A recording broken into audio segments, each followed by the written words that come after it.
మన మాట ఎవడు వాళ్ళు ఇష్టసారం ఇచ్చేసేవాళ్ళు అఫీషియల్లీ అప్పుడు ముందు ఇష్టసారం అవి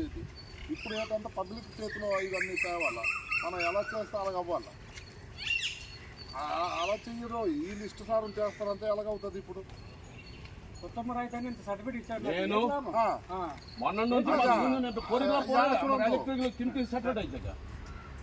बेस्ट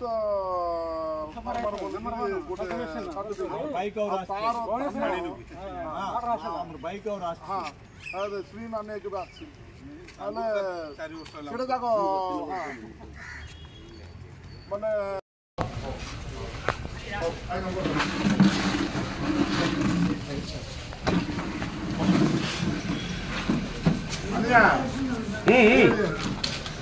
చూడండి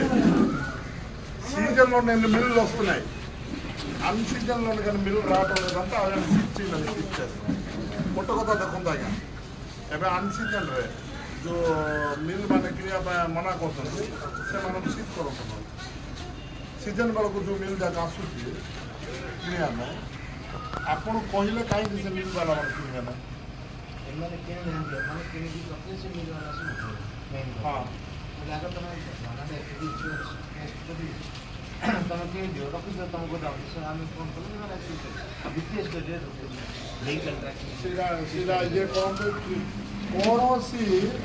कौन चाषी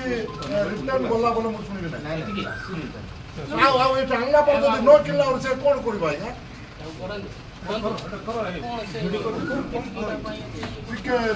कम्प्लेट ना आसिया हम ना काली जब कौन कम्प्लेट आइला मुझे शुणवार ना आपण मानक एक्शन निया अधिक किसी कौन आपड़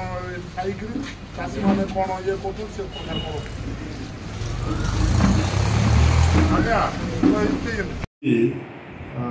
रायगढ़ मंडी जा बुली देखी जो चाषी मान हंतसंत होती माने गोटे अन्नदाता को जदि ए प्रकार हंतसंत कर तो अन्य मानक कौन करुनथिबे आरएमसी वाला एवं सीएस वाला एवं एमपीसीएस सबू धान किणवाई नाराज पुणी आगे रबी ऋतु दुईटी मिलर मात्र धान किणवाई राजी अच्छा तो मु सीएस को कहूली जदि कौन सी मिलर जदि किणवाई आसुना ताले खरीफ ऋतु जो धान किणवाई आसुंच से मिलर मान को सीज करूँ नचेत आगामी दिन में जदि चाषी को जदि कौन से असुविधा हम मो चाषी घर आज चाषी मुंडर जाल तुंडर मारिक जो काम करमको अन्न जगाऊँ जदि चाषी को जदि ए प्रकार अन्याय करा ना कदापि के छड़ा ना आमर चाषी मानकर जदि कौन से असुविधा हो ताले निश्चित भाव में मो तांकर प्रति एक्शन नाटा फिट खरीफ ऋतु जो मिलर माने किणवाई आगक आसुंच रबी ऋतु कहीं किणवाई मना कर जदि धान भल नहीं बोल कहते चाषी तो निजे कौच 10 ରୁ 12 केजी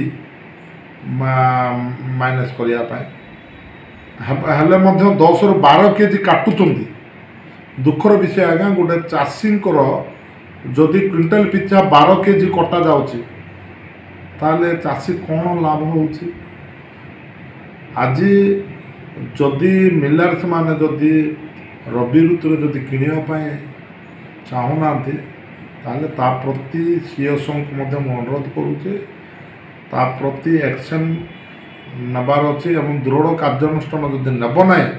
ताले निश्चित भाव में ऑफिसर मानक कार्यानुष्ठान निया